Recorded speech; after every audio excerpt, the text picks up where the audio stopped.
هلا السلام عليكم. يا سيد عبد الملك اتق الله، أنت تدعي أنك رجل دين.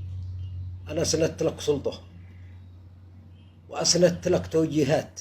أولا جيت تتعباش تصلى زرقين ما نفذتها. أسندت لك توجيهات تصرف أموال من أموالي وليس من أموالك ولا تصدق بها أنت. لكل أسرة شهيد بيت، وأولهم مهدي المشاط بيت له، يقول إنها بدون بيت من حقي ولا نفذتها. قلت لك امسك الزنا المتآمرين هذولا دي يرتكبوا القبح والزنا داخل صنعاء، لحول يمسي زاني في امه، وعليه ان اثبت الكلام هذا. زنا بمرت ولده بنت عبد الحافظ السقاف، رجل دوله ورجل دين ومنكم من بني هاشم، رجل محترم. زنا بزوجتي وادعى الشراكه ولا نفذت شيء من هذا الكلام. ما لك سلطه ولا بتحمل ذنوبك امام الله. لو تكون من تقول له قطعت رقبتي. حطها في راسك. تريد تحكم اليمن بحلال بما يرضي الله، امامك طريقه واحده، الليله لا يمسي لحول واصحابها الا داخل السجن، وتحقق احمد علي محسن واولاده، وتحقق اثبت كلامي انه زنا بامه وانهم كفار بالله وسحره.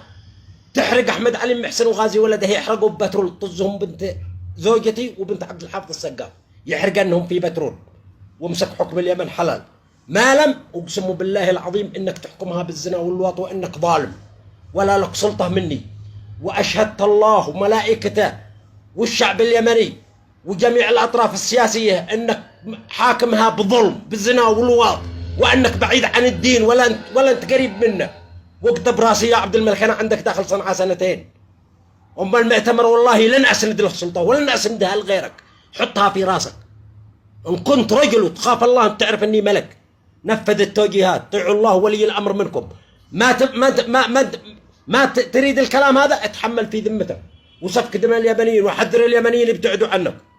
قتلك باطل وحربك ظالمة، ولا بتدخل لا مارب ولا عدن ولا لك سلطة في أي مكان، وأنت متستر على الزناه المتآمرين على الدين، وهاتكين أعراضنا وسفك دماء اليمنيين داخل صنعاء.